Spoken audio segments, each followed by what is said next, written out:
오늘 경기는 토트넘이 수비적인 컨셉을 유지하기 위해서 약간의 전술 변화가 있었던 경기였습니다. 이제 어떤 점이 있었냐? 첫 번째, 포로 뒤에 에메르송 로얄을 배치를 했어요. 그러니까 에메르송 로얄이 부상에서 복귀를 해서 원래 윙백인데 에메르송의 장점은 수비를 잘한다는 거죠.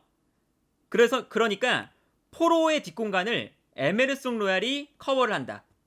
첫 번째 컨셉이었고요. 그리고 다이어를 빼면서 로메로를 중앙에 배치를 했습니다. 그러니까 원래는 이제 로메로가 포로 뒤를 커버하고 원래는 이런 전형이잖아요. 근데 포로의 뒷공간을 로메로가 잘 커버하지만 다이어가 이제 불안해지니까 다이어를 빼버리고 로메로 선발 그리고 에메르송 로얄을 오른쪽 풀백에 배치하는 전략을 썼습니다. 요건 이제 아무래도 그동안 다이어 때문에 그리고 포로 때문에 포로와 다이어 때문에 수비가 많이 흔들리는 경우가 많았잖아요. 그래서 이런 수비적인 문제점들을 고쳐 나오기 위한 선발 명단이었다 라고 볼 수가 있겠고요. 여기서 핵심은 뭐였냐? 포로를 에메르송을 배치하면서 공격적으로 더 올립니다. 그래서 특히나 수비할 때는 에메르송 로얄을 아예 오른쪽 풀백으로 두고요. 벤 데이비스가 한 칸 내려와요. 그리고 손흥민까지 왼쪽 미드필더로 내려옵니다. 그래서 4-4-2 전형을 만들게 돼요. 그러니까 이거는 확실하게 에메르송을 공격할 땐 3백, 수비할 땐 4백의 오른쪽 풀백으로 쓰면서 포로에게 수비 부담을 줄여주고 대신에 포로의 수비 부담이 줄어드는 동시에 손흥민은 왼쪽 미드필더를 봐야 되니까 내려오게 되죠. 이제 이러한 형태로 오늘 경기를 컨셉을 가져 나갔어요. 그래서 이제 오늘 경기를 보시면 손흥민 선수가 수비를 하기 위해서 많이 내려올 때가 많았습니다. 일단 토트넘이 평소에는 3백을 써요. 3명의 선수가 랑글레, 로메로, 에메르송 이렇게 3명인데 수비를 할 때 보면 에메르송, 로메로, 랑글레, 벤 데이비스가 내려오고 포로는 위에 위치하니까 포로, 스킵, 호이베르, 손흥민 두 줄 수비가 됩니다. 이렇게 되면 포로의 수비적인 부담은 줄어들고 반대로 손흥민은 내려와서 수비를 해야 되니까 손흥민의 수비 부담은 조금 늘어나는 형태가 되죠. 그럼에도 이러한 전략을 쓰는 건 그만큼 포로가 수비적으로 안 좋은 선수이기 때문에 포로의 수비 부담을 최대한으로 줄이고 포로는 공격에 가담해라, 공격에 집중해라 라는 전략이었습니다. 그래서 이제 오늘 경기 보면 아무래도 포로가 앞선에 있고 에메르송이 뒤에 있다 보니까 오늘 경기에서 특히나 포로가 자하를 상대할 때가 많았거든요. 자하는 프리미어리그에서도 개인 돌파 능력이 가장 뛰어난 선수죠. 그러니까 포로가 못 막아요. 못 막으면 뒤에서 에메르송이 포로의 뒷공간을 확실하게 커버해주는 모습을 볼 수가 있었습니다. 그래서 이제 오늘 경기 장면들을 보시면 이런 장면이 나와요. 이 장면들 보시면요. 포로가 측면에서 자하를 막고 있습니다. 근데 포로가 자하를 못 막죠. 못 막으니까 뒤에 있었던 에메르송이 포로의 뒷공간을 커버해주는 거예요. 그래서 이 다음 장면 보면 에메르송이 빠르게 달려와서 포로가 제껴질 때 자하의 돌파를 막는 장면을 볼 수가 있었죠. 그리고 이 장면도 마찬가지죠. 자하가 뛰어들어갈 때 포로가 자하를 막기 위해서 뛰어가는데 이때 또다시 포로가 자하를 못 막습니다. 완전히 돌파를 당해요. 그러니까 옆에 있었던 에메르송이 빠르게 달려와서 포로의 뒷공간을 커버해주는 수비를 합니다. 그러니까 이제 오늘 경기는 확실한 컨셉이 있었던 거예요. 포로 쪽에서 너무나 수비적으로 흔들리니까 포로 대신에 뒤에 에메르송을 활용해서 오른쪽 수비 라인을 단단하게 만들겠다. 이런 전략을 가지고 나왔던 겁니다. 대신에 손흥민 선수에게는 약간의 그런 수비적인 부담이 있는 경기였죠. 그리고 공격적으로도 변형 3백이다 보니까 손흥민 선수에게 약간 안 좋은 게 있었어요. 어떤 게 있었냐? 이렇게 4-4-2 전형이었잖아요. 그럼 이제 공격을 할 때 포로가 올라가죠. 손흥민은 안쪽으로 들어와요. 그리고 이제 3백이 되는데 여기서 벤 데이비스의 역할은 내려와서 포백도 만들고 올라가면 왼쪽 윙백을 해야 돼요. 그러니까 왔다 갔다를 많이 해야 되는 역할입니다. 자연스럽게 이게 변형 3백이 되면 한쪽 측면은 수비와 공격을 계속 왔다 갔다 해야 되는 거거든요. 그래서 오늘 경기 페리시치가 저런 역할을 수행하기에는 체력적으로 좀 부담이 되니까 벤 데이비스를 기용했습니다. 벤 데이비스가 저런 체력적인 부분에서 많이 뛰는 것에서는 페리시치보다 낫죠. 그런데 문제는 뭐냐? 벤 데이비스가 공격력이 별로 안 좋은 선수죠. 그러다 보니까 이제 왼쪽에서는 벤 데이비스가 기용이 되니까 손흥민을 잘 못 도와주고, 반면에 수비할 때는 포백이 될 때 왼쪽이 비니까 손흥민이 내려가 주면서 수비를 많이 가담해주고, 그러니까 오늘 경기는 이 포로의 수비력을 보완해 주면서 동시에 포로가 수비를 안 하고 공격에 집중하게끔 만들어 주면서 약간 손흥민이 조금 더 많이 뛰고 수비적인 가담을 많이 할 수밖에 없었던 경기였다. 라고 볼 수가 있어요. 다만 오늘 경기가 메이슨 감독의 성공이었던 건 뭐냐면, 어쨌든 포로 뒤쪽에서 에메르송 로얄이 수비적으로 잘 해줬죠. 첫 번째. 그리고 수비적으로는 괜찮았고 손흥민도 수비에 가담해주면서 수비 안정화에 분명히 도움을 줬고요. 두 번째는 공격적으로 올라갈 때 어쨌든 여기서 손흥민 올라가고 포로 올라가고 벤 데이비스까지 올라오면서 5명의 공격 라인을 만드는 거거든요. 5명? 이렇게 되면 측면을 넓게 사용하면서 중앙에서도 선수 숫자가 많다. 이거를 활용하고 싶은 거잖아요. 이게 콘테 감독이 사용했던 전략이죠. 근데 요 컨셉을 그래도 사용을 하면서 득점까지 나왔습니다. 예를 들면 요런 장면이었죠. 이제 이 장면을 보시면 공격으로 전환이 될 때는 벤 데이비스 올라오고요. 포로가 올라갑니다. 좌우 측면 넓게 벌려주죠. 손흥민은 안쪽으로 들어가고 앞쪽에 있었던 히샬리송과 케인이 존재하면서 3명의 공격수가 중앙에서 위치합니다. 그러니까 상대 수비 입장에서는 측면도 신경 써야 되고 중앙도 신경 써야 돼요.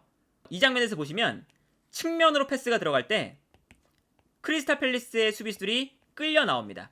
근데 끌려 나오면 자연스럽게 중앙에서 공간이 많이 발생하겠죠. 요 다음 장면 보시면 벤 데이비스가 볼을 잡을 때 이미 크리스탈 팰리스의 수비수들이 끌려 나가고요.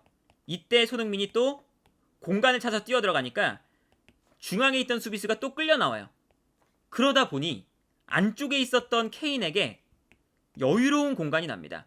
그래서 여기서 이제 케인에게 패스를 전달할 수가 있었죠. 그리고 케인이 받아서 정말 환상적으로 돌아선 다음에 뛰어 들어가는 포로에게 방향 전환 패스를 해줍니다. 포로가 공격적으로 올라가니까 이게 또 가능하죠. 그래서 케인이 받아서 포로에게 패스, 그리고 포로가 받아서 크로스를 올리는데 케인이 침투에 들어가고요. 여기서 케인이 올라오는 크로스를 그대로 득점으로 만들어냅니다.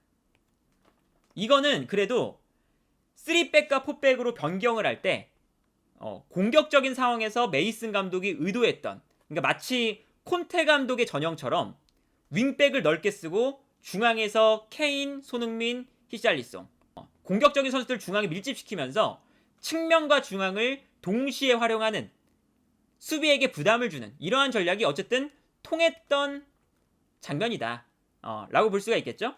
그래서 이런 것도 사실은 메이슨 감독이 오늘 경기에서 성공을 거뒀다고 볼 수가 있고요. 그리고 중요했던 건 오늘 다이어가 안 나오고 로메로가 나왔다는 게 토트넘의 수비에 매우 중요했습니다. 그러니까 일단 기본적으로 다이어가 없으니까 수비 라인에서 실수가 좀 많이 줄어들었죠. 랑글레, 로메로, 에메르송, 요 3명의 선수는 그래도 토트넘에서 가장 수비를 잘하는 선수들이니까 이 3명의 3백이 기본적인 수비 실수가 없습니다. 첫 번째. 두 번째는 오늘 크리스탈 팰리스가 공격으로 올라올 때 로메로가 과감하게 전진해서 수비를 해요. 그러니까 자연스럽게 토트넘의 수비가 라인을 많이 끌어올리면서 수비를 할 수가 있죠. 그리고 앞쪽에서 볼을 빼앗아내니까 여기서부터 토트넘이 공격을 시작할 수 있습니다. 만약 다이어였다면 뒤로 물러나면서 공격수에게 편안하게 볼을 허용하던가, 아니면 올라왔다가 공격수의 볼을 끊어내지 못하면서 뒷공간을 허용할 때가 있었겠죠. 그런데 로메로가 올라와서 완벽하게 수비를 해주니까 여기서 볼을 빼앗으면 곧바로 토트넘이 앞쪽에서 공격을 다시 시작할 수 있어요. 이게 오늘 경기에서 매우 중요했던 장면이고 다이어가 없는 것의 가장 큰 장점이죠. 계속 이런 장면 나옵니다. 로메로가 튀어 올라와서 크리스탈 팰리스가 공격을 전개할 때 앞쪽에서 끊어버리는 장면. 이게 오늘 경기에서 그래도 토트넘이 수비적으로 안정감을 가져가는데, 그리고 앞쪽에서 볼을 끊어내서 공격을 하는데 매우 중요했던 포인트다. 그래서 오늘 경기 어쨌든 약간 답답했어요. 공격적으로는 당연히 많이 답답할 수밖에 없습니다. 손흥민이 많이 내려와주고 수비적으로 희생해주고, 그리고 기본적으로 오늘 수비를 강화하는 형태였기 때문에 수비적인 컨셉을 들고 나왔죠. 그래서 공격은 답답했는데 어쨌든 토트넘이 무려 10경기 만에 리그에서 클린시트를 기록했어요. 지난 2월 26일 첼시전 이후로 울버햄튼, 노팅엄 포레스트, 사우스햄튼, 에버튼, 브라이튼, 본머스, 뉴캐슬, 맨유, 리버풀까지 리그에서 9경기 동안 클린시트가 단 한 번도 없었습니다. 근데 오늘 경기에서 클린시트를 기록했고, 다이어는 첼시전 이후에 울버햄튼전을 제외하고 모든 경기 선발 출장했어요. 그리고 오늘 경기 다이어가 빠졌는데 클린시트를 기록했습니다. 8경기 동안 다이어가 선발로 나왔을 때 계속 실점을 했다는 뜻이죠. 그러니까 이거는 오늘 경기 다이어를 뺀 것도 오늘 메이슨 감독이 무실점을 기록할 수 있었던 가장 큰 이유. 포로 뒤에 에메르송을 배치한 것도 오늘 수비적으로 안전한 경기 운영을 할 수 있었던 이유. 두 가지의 이유가 있었다. 그래서 이게 오늘 경기는 뭐가 있냐면, 그동안 메이스 감독이 감독을 맡은 다음에 득점이 많이 나온다 라는 게 이제 긍정적인 부분이었죠. 공격적으로는 그래도 시원시원하다. 근데 수비가 무너지니까 결국엔 승리를 못했어요. 그런데 오늘은 경기력은 조금 버려도, 공격적인 부분은 약간 포기를 해도 수비적으로 안정감을 가져가니까 어쨌든 승리를 거뒀습니다. 그러니까 이거는 메이슨 감독이 어느 정도 현실과 타협을 해서 승리를 가져온 경기다. 다만 여기서 우리 입장에서는 약간 불만일 수가 있죠. 포로의 공격력을 살리기 위해서, 그리고 포로의 부족한 수비력을 보완하기 위해서 어쨌든 반대편에 있는 손흥민이 내려와 줘야 되는 거잖아요. 그래서 손흥민이 오늘 경기는 앞쪽에서 뛰는 게 아니라 내려와서 수비를 엄청 했어요. 그러니까 이게 토트넘 입장에서도 손흥민이 앞쪽에서 뛰어들어가는 빈도가 많이 줄어들었습니다. 그러니까 이게 사실은 토트넘이 오늘 승리했지만 손흥민이 공격적인 부분에서 희생을 많이 했다는 건 약간 토트넘에게도 안 좋고 손흥민 입장에서도 약간 안 좋은 부분이다.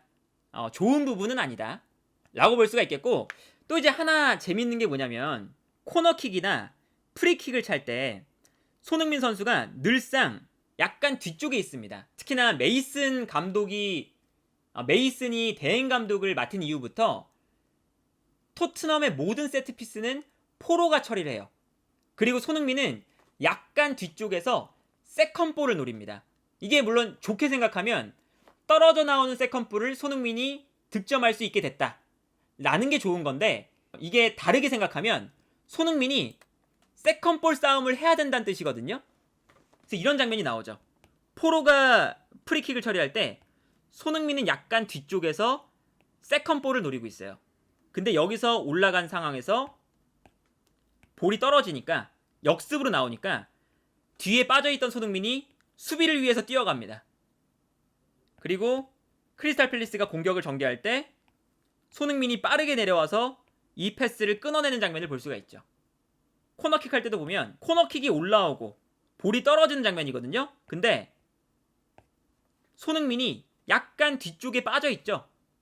그러니까 떨어지는 세컨볼 상황에서 손흥민이 이 세컨볼을 싸움을 하고, 오히려 여기서 상대방이 역습을 하지 못하게 따라가면서 수비를 하는 상황이 됩니다.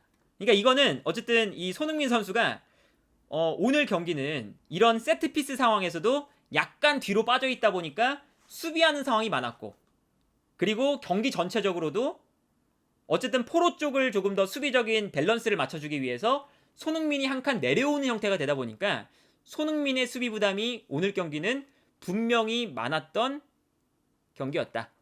근데 물론 이게 사실은 100% 틀렸다고 할 수는 없어요. 왜냐면 경기를 승리했으니까. 완벽하게 틀렸다고 볼 수는 없지 않나 라는 생각이 들고, 어쨌든 오늘 경기는 이 손흥민 선수의 헌신적인 움직임 덕분에 토트넘이 밸런스 있는 경기를 할 수 있었고, 그 과정에서 토트넘이 오랜만에 승리를 거뒀던 경기였다. 이렇게 정리를 할 수 있겠습니다.